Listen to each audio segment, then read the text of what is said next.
SP মাসুদের অনুমোদন ছাড়া ওসি প্রদীপ এই ঘটনা ঘটাতে পারে না। আপনারা জানেন মেজর সিনহা খালি হাতে গাড়ি থেকে নেমে বলছে হোল্ড অন, তাকে খুন করে তার গলা সেই আমেরিকান ঘটনার মতো আমেরিকায় পাড়া দিয়ে পানি পর্যন্ত খেতে দেয় নাই। এইরকম নিঃসঙ্গ হত্যাকাণ্ড এসপি মাসুদ কোনোভাবে এই দায় দায়িত্ব অ্যাভয়েড করতে পারে না। এটা এইটা এটা আমাদের বিচার বিভাগ, আমাদের স্বরাষ্ট্র মন্ত্রণালয়, আমাদের আইন মন্ত্রণালয় তারা একটা উপায় খুঁজে বের করবে।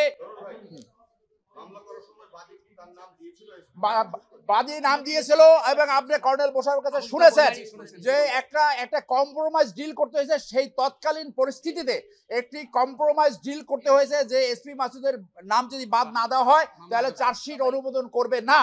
তো আপনার বিচারের ব্যাপারে কোনো কম্প্রোমাইজ হতে পারে না, ক্রিমিনাল লায়াবিলিটি কখনো কম্প্রোমাইজ হতে পারে না।